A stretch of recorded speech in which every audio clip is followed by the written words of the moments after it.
Hello everyone, how are you all doing? I hope all of you are doing great. So in this video we are going to see part 2 of chapter number 3 from theme B Tapestry of Past, class 8's new NCERT of Social Science, Exploring Society, India and Beyond. So we are learning about Rise of Marathas. इसका part 1 already हम देख चुके हैं, ये part 2 है. चलिए फटाफट start करते हैं. अगर अभी तक आपने प्रीवियस वीडियोस नहीं देखी हैं, so please go through the links given in the description box. So let us just start and move ahead. आप नेक्स्ट टॉपिक स्टार्ट करते हैं, द मराठास आफ्टर शिवाजी. शिवाजी के बाद मराठास जो थे उनकी क्या सिचुएशन थी उसके बारे में जानते हैं. Shivaji had two son. Shivaji के दो बेटे थे, एक संभाजी और एक राजा राम.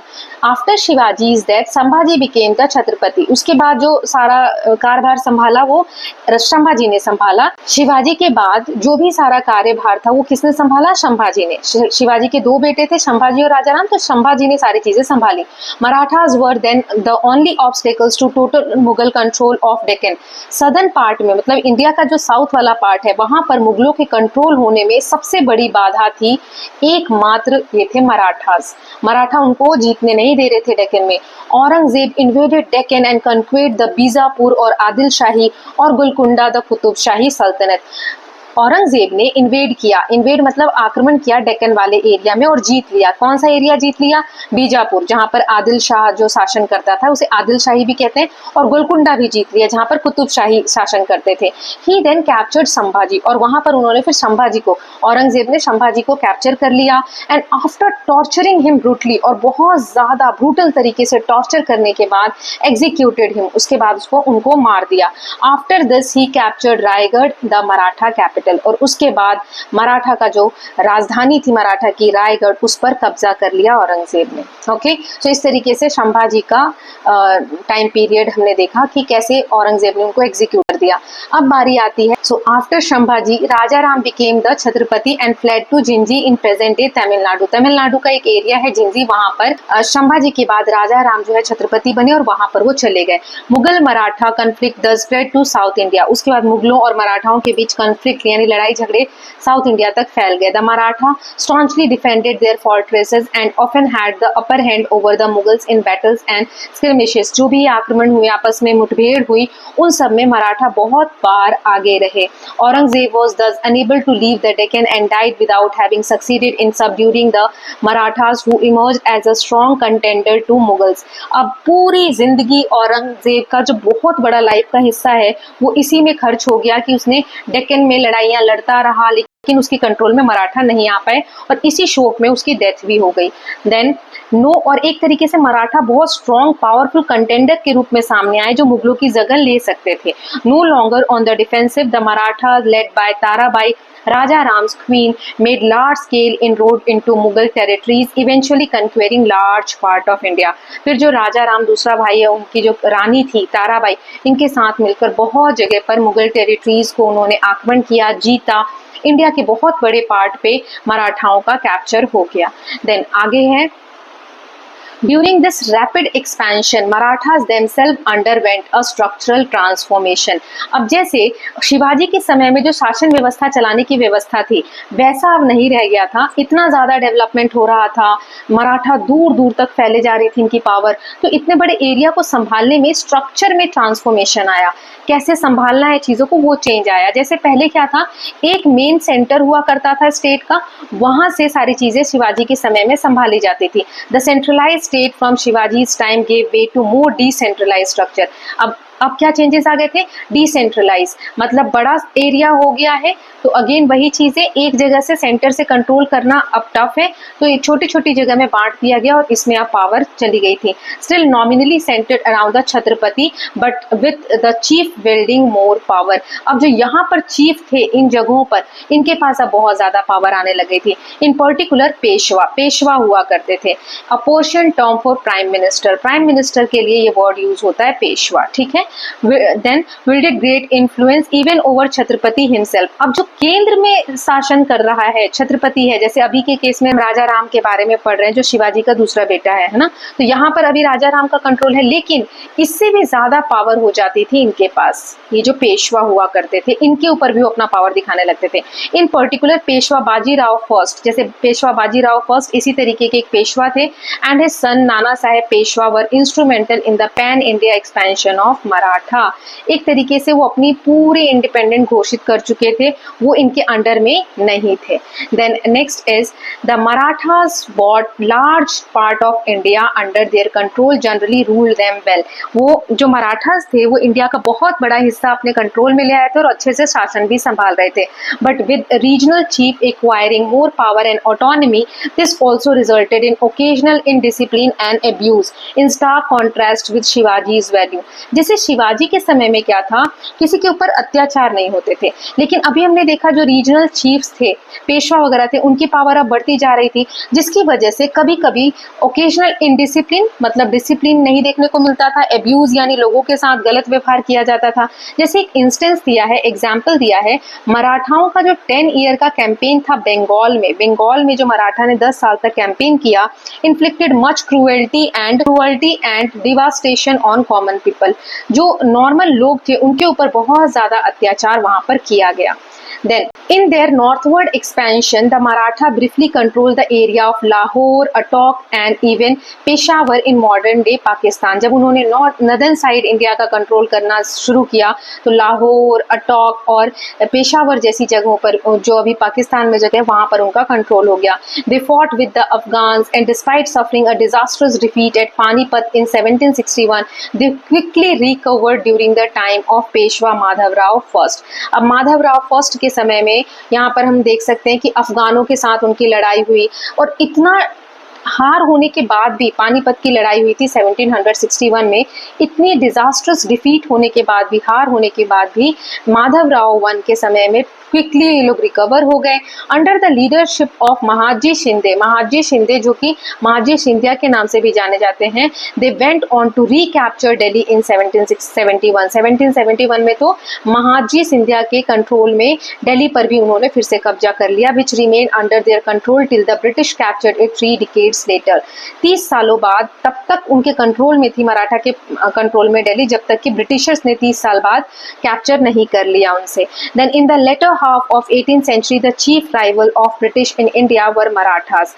जो 18वीं शताब्दी के बाद वाला हिस्सा था उसमें चीफ राइवल अगर ब्रिटिशर्स के कोई थे तो वो मराठास ही थे, मतलब ब्रिटिशर्स के कोई दुश्मन थे तो मराठा ही थे।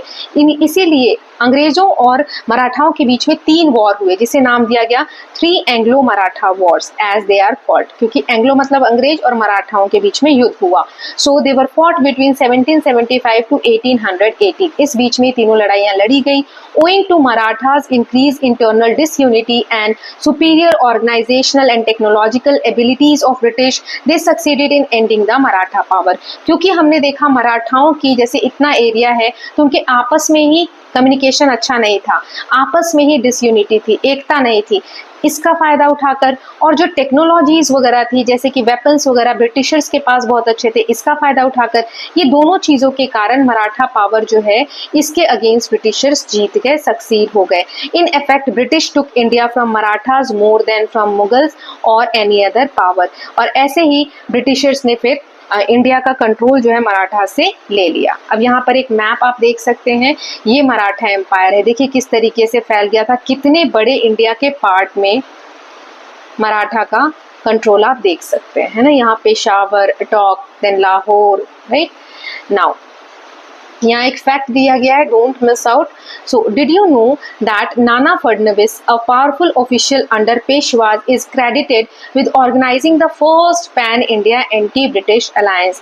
ये जो नाना फडणवीस, ये सबसे पहले ऐसे व्यक्ति थे जिन्होंने पैन इंडिया मतलब पूरे भारत में लोगों का एक अलायंस बनाया, मतलब ग्रुप बनाया जो ब्रिटिशर्स के अगेंस्ट थे। He even united with old adversaries like Hyder Ali of Mysore and the Nizam of Hyderabad in this endeavour. अंग्रेजों के खिलाफ लड़ाई लड़ने में उन्होंने इवन यहाँ तक कि अपने जो दुश्मन थे पुराने, जैसे हैदर अली हो गए जो मैसूर से थे, या फिर निजाम हो गए हैदराबाद के, उनसे भी हाथ मिला लिया था। यहाँ पर आप एक इमेज देख सकते हैं, mural of British officer surrendering before Nana Fadnavis and Mahadji Shinde after war हुआ तो उसमें अंग्रेजों की हार हुई थी, तो यहाँ आप देख सकते हो किस तरीके से वो सरेंडर कर रहे हैं अंग्रेज। The next topic is Maratha administration. अब मराठा के एडमिनिस्ट्रेशन का सिस्टम क्या था, किस तरीके से सारी चीजें मैनेज की जाती थी, वो हम जानेंगे। तो इसमें सबसे पहले दिया हुआ है सिविलियन एडमिनिस्ट्रेशन, जो लोग थे उनके ऊपर कैसे शासन किया जाता था। तो सबसे पहले यहाँ लिखा है Shivaji instituted a relatively centralised administration. हमने देखा था कि शुरुआत में शिवाजी के समय में सेंट्रलाइज एडमिनिस्ट्रेशन था, बाद में वो डिसेंट्रलाइज हो गया, जैसे पेशवा वगैरह आने लगे तो वो पावर जो है बंटने लग गई छोटे छोटे लेवल पे। शुरुआत में क्या था, सेंट्रलाइज सिस्टम था फॉर हिज किंगडम, जो शिवाजी ने शुरू किया था। He abolish the hereditary post generally practised under the sultans और द मुगल्स। पहले क्या होता था, मुगल्स के अंडर या दिल्ली सुल्तनत जो था उसके अंडर जो पोजीशंस हुआ करती थी वो हेरिडिटरी थी। हेरिडिटरी मतलब क्या होता है कि एक ही फैमिली का जो पर्सन है वो आगे चल के उसी का बेटा आगे चल के उस पोजीशन को होल्ड करेगा, या उसी की फैमिली से कोई पर्सन जो है वो होल्ड करेगा पोजीशन को। शिवाजी ने क्या किया, ऐसी सभी प्रैक्टिसेस को बैन कर दिया या अबोलिश मतलब खत्म कर दिया, जो कि सुल्तान्स या मुगल्स जो थे वो प्रैक्टिस किया करते थे। And land assignments and paid a salary to every government officials out of the state treasury. So उसके बाद क्या क्या उन्होंने बैन किया, पहला तो ये कि हेरिडिटरी पोजीशन नहीं होगी।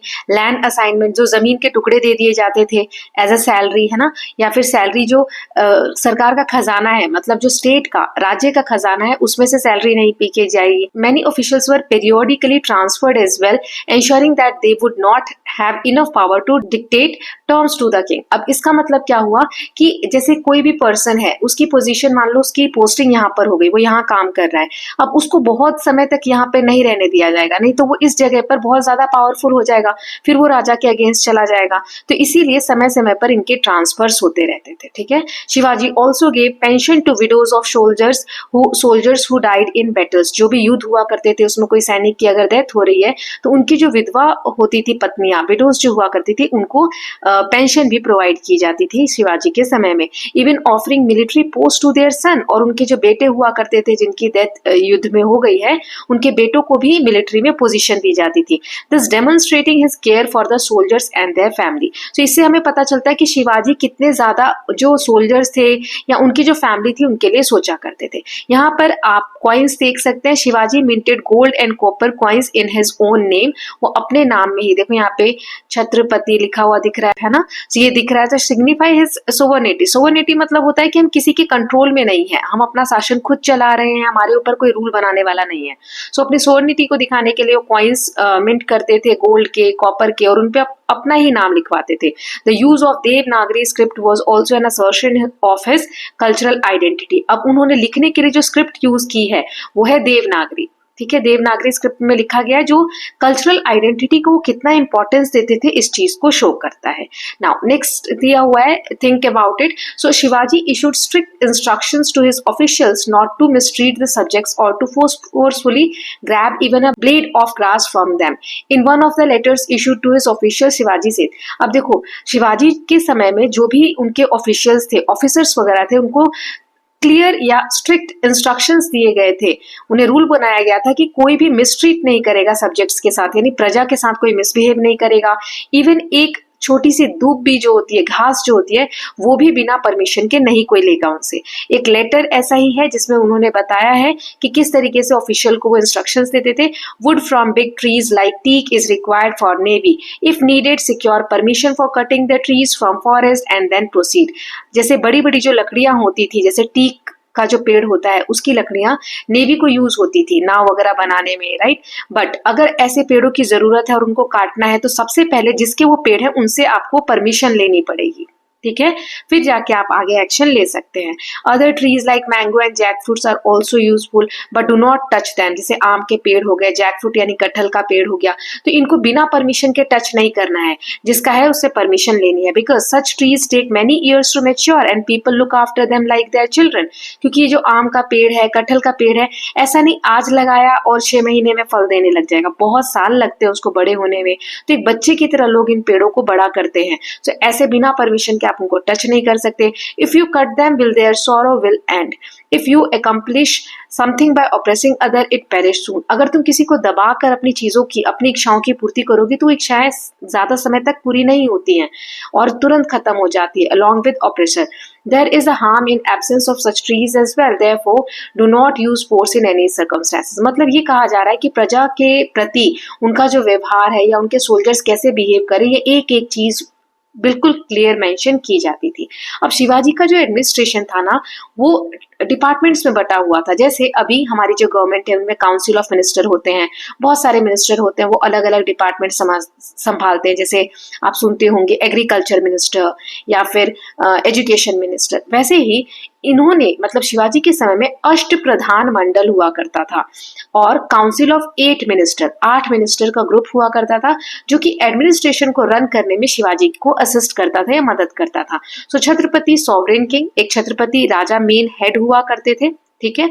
अब इनके साथ वर्क किया करते थे 8 मिनिस्टर। सबसे पहले Pradhan, prime minister, Sachiv, land revenue minister, Nyayadhish यानी चीफ जस्टिस, पंडित राव यानी head of religious affairs, then Senapati commander in chief, then Samant या Sumant minister of foreign affairs, then Mantri intelligence minister and then Amatya finance minister. तो ये 8 पोजीशन हुआ करती थी जो छत्रपति शिवाजी के साथ वर्क करते थे उनके एडमिनिस्ट्रेशन को रन करने में।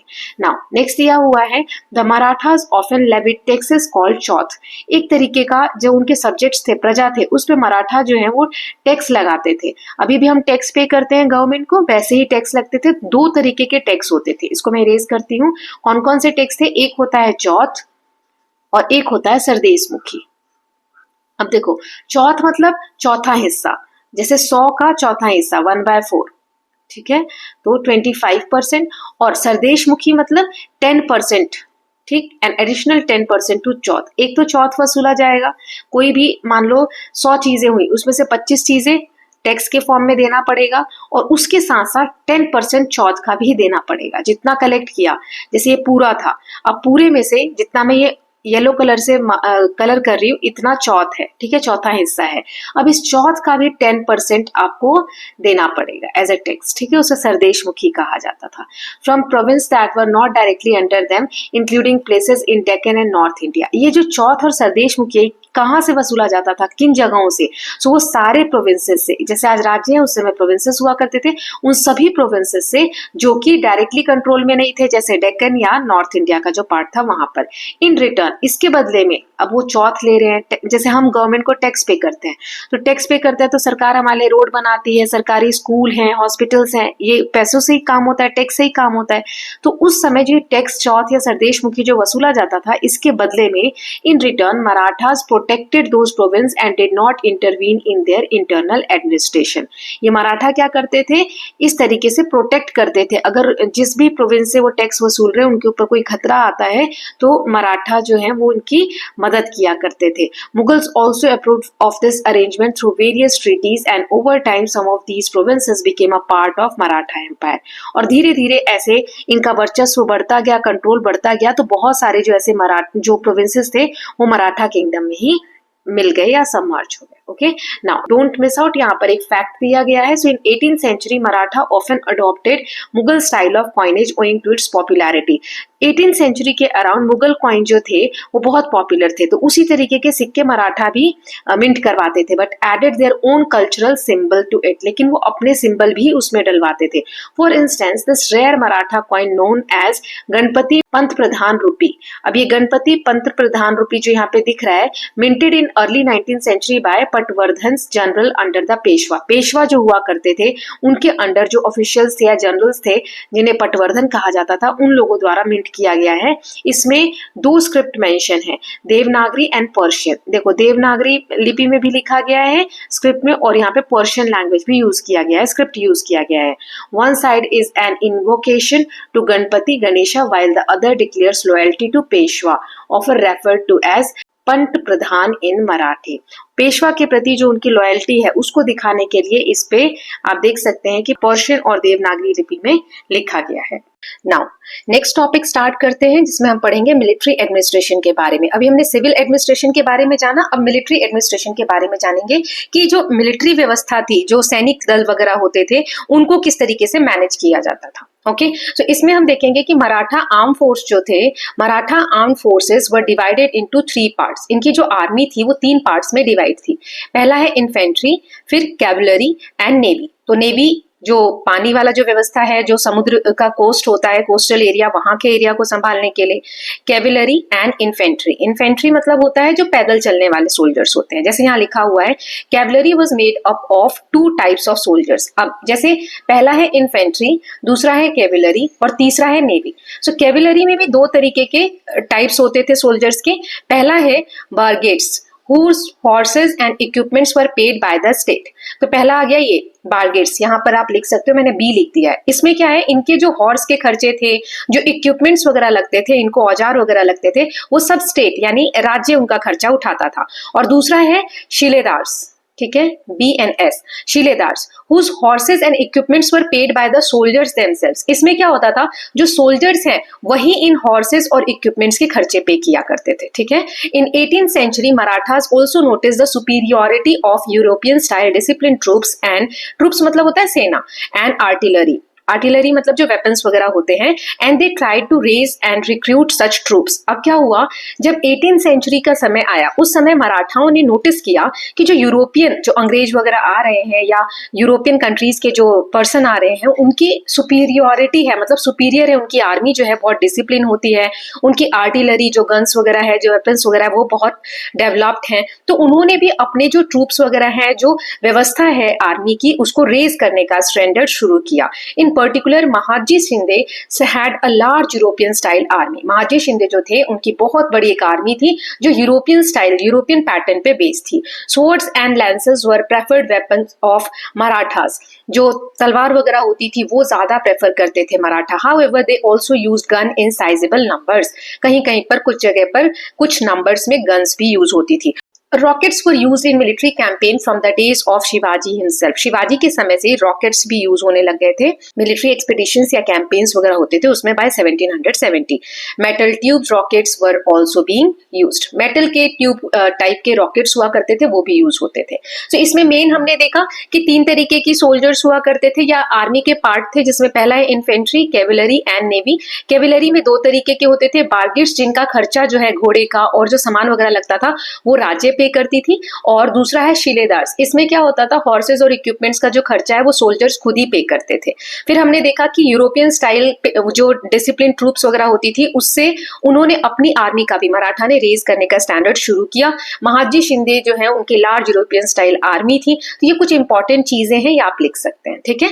नाउ नेक्स्ट देख लेते हैं। So as we saw earlier, forts were initially the main stay of Maratha power. शुरुआत में जो फोर्ट हुआ करते थे, किले हुआ करते थे, वो मेन जगह था जहां से शासन संभाला जाता था मराठाओं द्वारा। Shivaji controlled and build a considerable numbers of forts as they were essential to strategically control important routes and shelter the army when engaging in guerrilla warfare. तो ऐसे किलों की बहुत ज्यादा जरूरत पड़ती थी, इसीलिए शिवाजी ने बहुत सारे फोर्ट्स बनाए। किस किस चीज के लिए जरूरत पड़ती थी, जैसे कंट्रोल हो सके रूट्स पे, जो रास्ते हैं वहां से क्या चीजें हो रही हैं, कौन से एक्शंस हो रहे हैं, क्या जा रहा है, क्या आ रहा है, उस पर कंट्रोल रखना। दूसरा, आर्मी को शेल्टर यानी रहने की जगह मिल सके गुरिल्ला वॉरफेयर के दौरान, क्योंकि उसमें छुपना होता है, जो भी थोड़े से मेंबर जाके अटैक करते हैं गुरिल्ला वॉरफेयर में, तो उसके लिए फोर्ट्स वगैरह की व्यवस्था होनी चाहिए। So Ramchandra Pant Amatya, the finance minister of Shivaji, in his work Adnyapatra the royal edict explains, उन्होंने एक्सप्लेन किया हुआ है, जो आगे हम कोट पढ़ने वाले हैं वो रामचंद्र अमात्य जी द्वारा लिखा गया है। चलिए रीड कर लेते हैं इसको। So forts are the core of states. Forts जो किले हुआ करते थे वो राज्य के कोर थे, बिल्कुल हृदय, बीच का जो हम सेंटर बोलते हैं, मेन चीज थी। In their absence the land gets devastated in the face of invasion. अगर फोर्ट्स ना हो, किले ना हो, तो इन्वेशन, अगर कोई आक्रमण कर रहा है, कोई घुसपैठ आ रहा है, तो लैंड को हम नहीं बचा सकते थे उस वक्त। डिवास्टेटेड मतलब बहुत बुरी उसकी हालत हो जाती थी। Therefore the former king secured the country by building forts. इसीलिए जो पुराने राजा वगैरह हुआ करते थे, उन्होंने किले बनाकर अपने जो एरिया है उसको सिक्योर किया।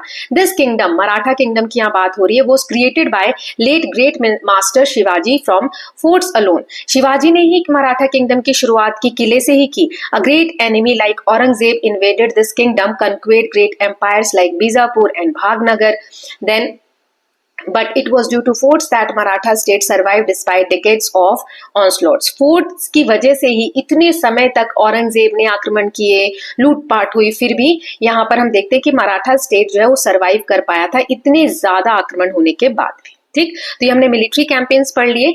So with this students we are done with part 2 of chapter number 3. 2 parts हो गए, तीसरा पार्ट होगा उसमें चैप्टर कंप्लीट हो जाएगा स्टूडेंट्स. चैप्टर थोड़ा लेंथी है तो इसलिए डिटेल में समझाने में थोड़े से ज्यादा पार्ट्स बन रहे हैं. So don't worry about that. जल्दी ही मैं थर्ड पार्ट भी इसका अपलोड कर दूंगी. So I hope all of you are loving these videos. If you are doing so please like and share it and don't forget to subscribe Kalyan TV channel for more such videos. Thank you so much.